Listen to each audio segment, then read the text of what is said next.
بحييكم من عب الزبلاوي، وقبل ما اتكلم عن نفسي برحب بكل الآراء بشرط انها ما تختلفش مع رأيي. انا راجل ديمقراطي ما بخافش غير من ربنا ومراتي. متجوز، مسؤول عن 3 أولاد وامهم وابوهم.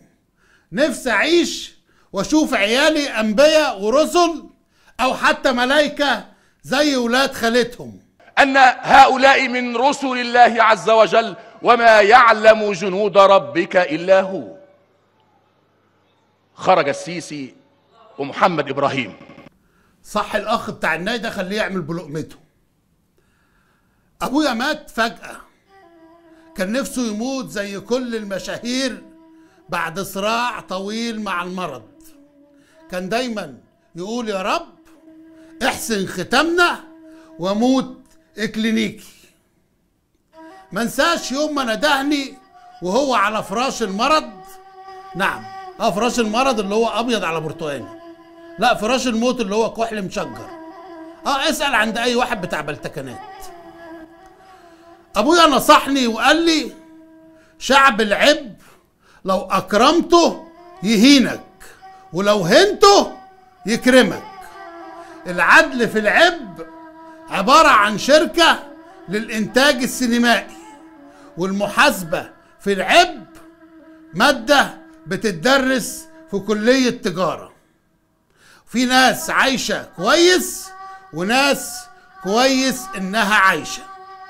ولو مخك ما يفرقش عن مخ البهيمة وعاوز تتشهر زي بتوع السيمة، سيبك من الشهادة والتعليم، دي حاجات مستهلكة وقديمة.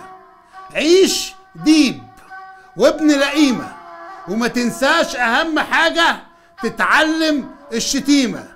ساعتها هيكون لك في إعلام العب قيمة. سيبك من الأخلاق وخليك قبيح، والباب اللي يجيلك منه الريح سده واركب المراجيح.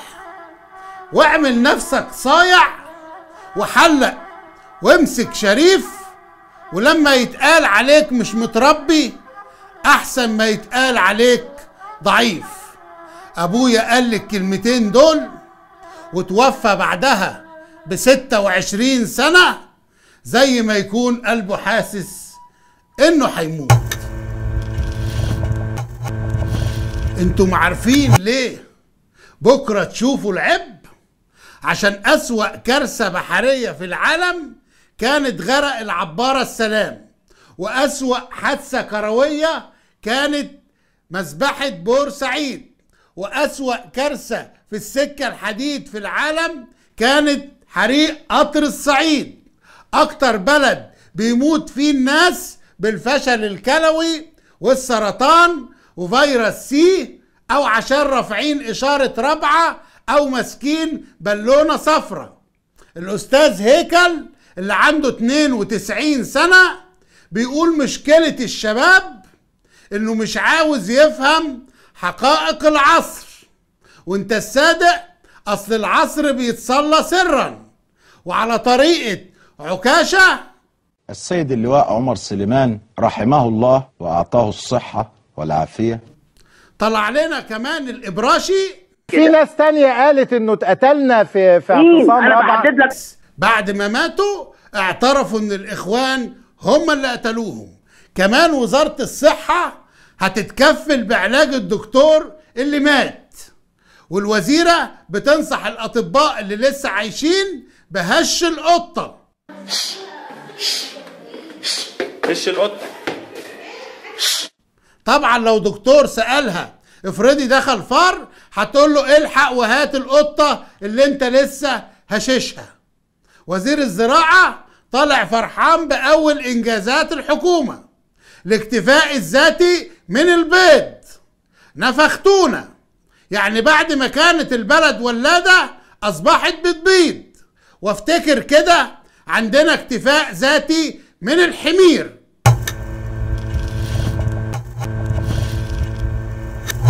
وبكرة تشوفوا العب، لأن في الذكرى الثالثة للتنحي اللي خلعنا فيها مبارك ومن ساعتها واحنا اللي بنلبس هو موجود في الصفحة الأولى، والثوار في صفحة الحوادث والوفيات. فاضل له محاكمة واحدة، أصول الرئاسة.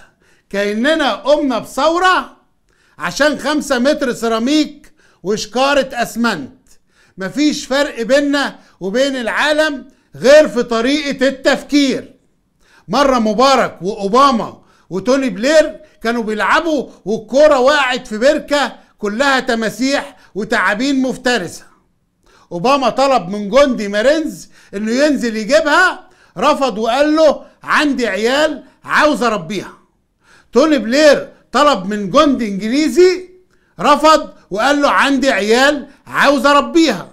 مبارك طلب من عسكري أمن مركزي إنه ينزل يجيبها، راح رامي نفسه في البركة وقعد يعوم، وراح جايب التماسيح كده والتعابين كده وجاب الكرة وطلع يمهج. الصحافة العالمية اتلمت عليه وقالوا له انت ازاي تضحي بعمرك وما رفضتش وليه نزلت جبتها؟ قال لهم عندي عيال عاوز اربيها. لو سمحت اشترك هنا يوصلك كل جديد، لايك لو عجبتك الحلقة، ودي صفحتنا على الفيسبوك.